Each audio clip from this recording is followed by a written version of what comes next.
Juma hili la nne tunazungumzia kuhusu dhambi katika kanisa. Mpendwa mtazamaji na msikilizaji, leo tuzungumzie kuhusu somo la dimanche, tofauti kati ya imani na matendo, ama dissonance entre la foi et la pratique.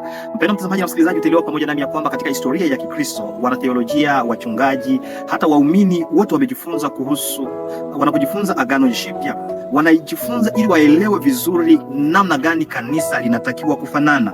Na kila mara tunaposoma Matendo ya Mitume tunaona namna gani kanisa lilikuwa nzuri kabisa na linatuvutia, lakini tunasahau kitu kimoja ambacho ni kwamba les êtres humains ont des problèmes.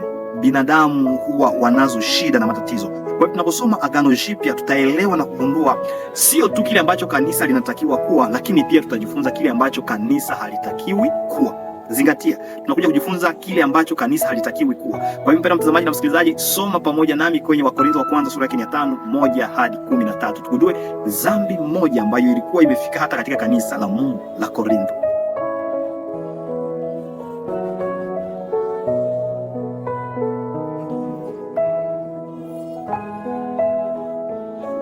Baada ya kusoma kwenye Wakorintho wa kwanza 5:1 hadi 13, hapa kuna kitu ambacho kinamshangaza sana Paulo. Kwa nini? Kwa sababu hapa anazungumzia kitu ambacho alisikia ya kwamba katika kanisa kulikuwa mtu ambaye alikuwa amezini ama amefanya tendo la ndoa pamoja na mmojawapo wa wake za baba zake.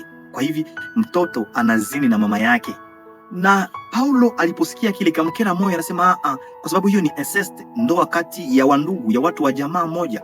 Hata katika wapagani walikuwa wanakataa kabisa hiyo incest, kilikuwa ni kitu ambacho ni kiaibu. Sasa wapagani wao wamekikataa, lakini kilikuwa kimeonekana kanisani, na kile kamkera moyo Paulo. Sio tu kile tu ndicho kilimkera moyo Paulo, lakini kitu kingine ni kwamba badala ya kanisa kuhuzunika kwa ajili ya tukio hili, sasa kanisa lilikuwa limekaa kimya na lilikuwa likijivunia hiyo attitude ya kukaa kimya, ya kuwa kana kwamba wamemhurumia huyo mtu, badala ya kumlipiza na kumuondoa katika vitabu, katika ushirika, lakini walikuwa wamejinyamazia, wanafurahia lile jambo. Na Paulo akakasirika. Kwa hivyo Paulo anapoandika sio tu anapambana na yule aliyezini na mama yake, lakini pia anakaripia kanisa kwa speech ambayo ilionyesha wanaona dhambi lakini wanakaa kimya, hawapambane na lile dhambi. Jambo ambalo linanisaidia zaidi sana hapa ni kujiuliza, hatujui huyo mtu aliyezini na mama yake alikuwa mtu aina gani? Je, alikuwa ni tajiri kwa sababu ya utajiri wake, ama kwa sababu ya umaarufu wake, na kanisa likashindwa kukamata maamuzi, kuchukua maamuzi kwa ajili yake? Hata leo kanisani kuna watu katika madhehebu fulani, makanisa fulani, unamuona muumini amefanya dhambi, imeaibisha kanisa, amezini, amefanya kitu kibaya kile, lakini uongozi wa dini kwa kuogopa sijui miali, ama kwa sababu ya umaarufu wa huyo mtu, ama sadaka anazozitoa, uwingi wa sadaka anazozitoa, wanashindwa kukamata maamuzi kwa ajili yake. Jambo kama na lile halitakiwi kuonekana kanisani. Mpendwa mtazamaji na msikilizaji, hata kama hatujui huyo mtu alikuwa wa aina gani, lakini kwenye kitabu kile kia Walawi 18:7-8, hiyo kitu kilikuwa kimekatazwa kabisa, ndoa kati ya watu wa jamaa moja. Mungu akusaidie sana, kwa sababu kuna mambo mengi ambayo tunayaamini lakini hatuyatendei kazi. Kuamini ni jambo, lakini kutendea kazi ni jambo muhimu zaidi. Tuombe. Asante Yesu Kristo kwa umetufunza namna gani ya kuwa na imani, lakini imani inayotenda vizuri. Tuepushe na dhambi kanisani katika jina la Yesu Kristo. Amina.